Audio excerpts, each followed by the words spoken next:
What's going on, Birdland? Bopst here, and I got a question for you. So currently, Cedric Mullins and Ryan Mountcastle are both currently on the 10-day IL. But what do the O's do when they return? I'll give you my humble opinion on today's episode. But first, if you enjoy listening to a diehard Orioles fan share his thoughts on the current state of the Birds, consider liking, sharing, and subscribing. And by all means, leave a comment in the comments section. I'm looking forward to interacting with you guys.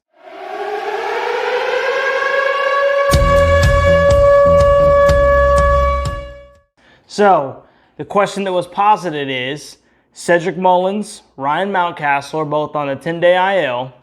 What do the Birds do when they return? Well, obviously, the people that have replaced both of them are Ryan O'Hearn and Aaron Hicks. And I don't think that the Orioles really anticipated them playing as well as they have. So, we'll start with Ryan Mountcastle and Ryan O'Hearn.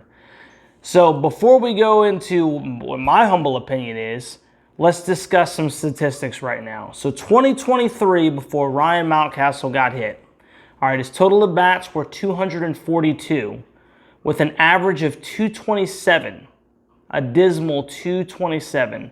He did have 11 nukes, and he did bat in 39 RBIs. His OPS was 685.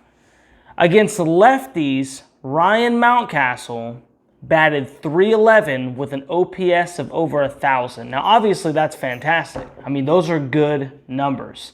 However, against righties, he was under the Mendoza line, 190 with an OPS of 539. What does that say? Ryan Mountcastle can't hit against righties. It's sad but true, and as much as I like Mountie, whenever there's a righty in there, I don't think he's the guy. Now let's flip over to Ryan O'Hearn. So since Ryan O'Hearn came up, he's had 91 at-bats. Ryan O'Hearn is batting .341. He's had 6 bombs, and he's batted in 20 runs. He's got an OPS of 993. All right, now it's similar on the other half against left-handed pitching, because everybody knows Ryan O'Hearn is a left-handed batter.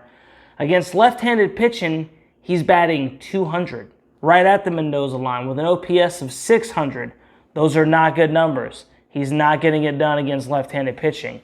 However, against right-handed pitching, he's batting .349 with an OPS of over 1,000.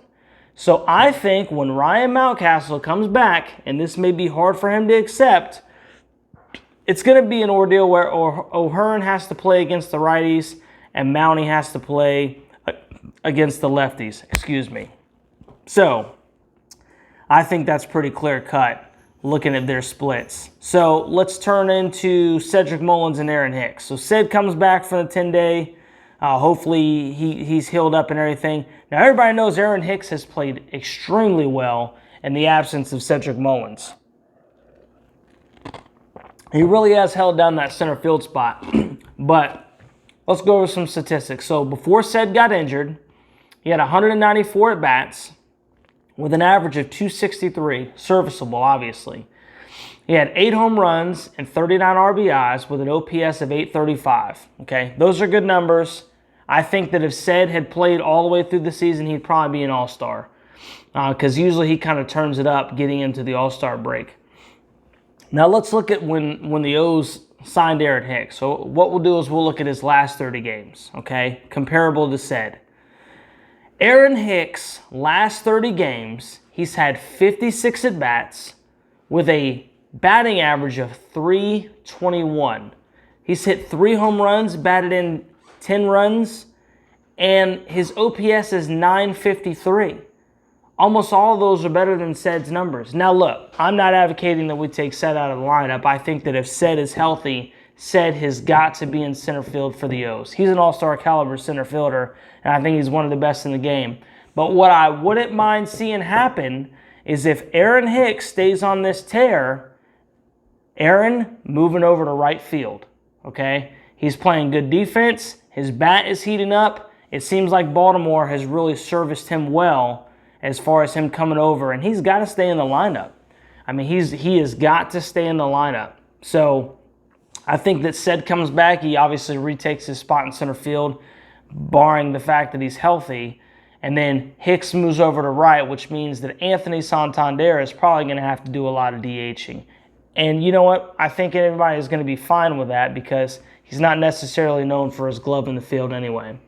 So if that transpires, and this is kind of segueing into another video for another day, I think you really got to line up where, given on how Jorge Mateo has played, you got to move Gunnar over to short because his glove has been amazing and his bat is really heating up. You move the Gold Glover Ramon Urias back to third. Frazier stays at second, and then you got that platoon system going with O'Hearn and Mountie, and then obviously Adley, McCann, if it's Bim Boom, whoever is shuffling in and out of the catcher spot, okay, and then you have that outfield solidified because Hayes is playing all-star caliber baseball. Ced comes back, he's healthy, and then you got another good defender out and right. And if Aaron Hicks keeps playing the way he's playing and his bat is staying as hot as it is, you can't take him out of the lineup. And I think that you got a real solid lineup heading into the All-Star break, and then, Lord willing, after that, into the postseason. So, hey, tell me what you think. All right, am I onto something, or am I just kind of spitballing here? I like what I'm putting down. You let me know if you like it. Go Birds.